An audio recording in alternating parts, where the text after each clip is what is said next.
Kerala Christmas bumper lottery முதல் பரிசு 20 கோடி, இரண்டாம் பரிசு 1 கோடி.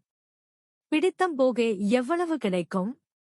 டிக்கெட் விற்பனை செய்யும் ஏஜென்ட்டுக்கு ஏஜென்ட் கமிஷனாக பரிசு தொகையில் இருந்து 10% வழங்கப்படும்.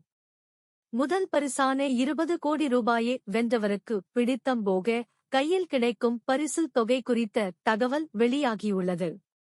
அதன்படி 20 கோடி ரூபாயை வென்றவருக்கு முகவர் கமிஷன், TDS மற்றும் வரிகள் பிடித்தம் போக எஞ்சிய ரூபாய் வழங்கப்படும்.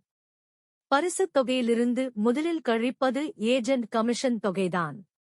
ஏஜென்ட் கமிஷன் என்பது பரிசு தொகையில் இருந்து 10% ஆகும்.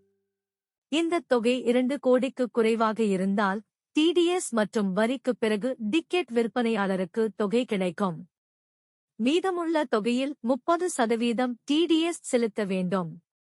ஏஜென்ட் கமிஷனில் 2 கோடி ரூபாய் போக மீதமுள்ள 18 கோடி ரூபாயில் 30% TDS பிடித்தம் செய்யப்படும். பிடித்தம் போக மீதம் 12.6 கோடி ரூபாய் கிறிஸ்துமஸ் புத்தாண்டு பம்பர் முதல் பரிசு வெற்றியாளருக்கு வழங்கப்படும் என தகவல் வெளியாகியுள்ளது. இரண்டாம் பரிசாக 1 கோடியை வெல்லும் அதிர்ஷ்டசாலிக்கு 63 லட்சம் ரூபாய் கையில் வழங்கப்படும்.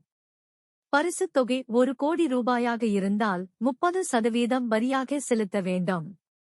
பரிசுத் தொகையைப் பொறுத்து வருமான வரித்துறையால் கூடுதல் கட்டணம் விதிக்கப்படும். 50 லட்சம் வரையிலானவர்களுக்கு கூடுதல் கட்டணம் விதிக்கப்படாது. வரி மற்றும் கூடுதல் கட்டணம் உள்ளிட்ட தொகையின் மேல் செஸ் வரி இருக்கும். முகவருக்கு 10% கமிஷன் தொகை கழிக்கப்படும். இவை அனைத்தும் போக வெற்றியாளருக்கு மீதமுள்ள ரூபாய் பரிசுத் தொகையாக வழங்கப்படும். கிறிஸ்துமஸ் புத்தாண்டு பியாட் 101 பம்பர் லாட்டரி டிக்கெட்டை வாங்க உங்கள் கனவுகளை நனவாக்க நம்பிக்கையான இடம் நமது KGF லாட்டரி ஏஜென்சி. இன்றே தொடர்பு கொள்ளுங்கள். 9074606020.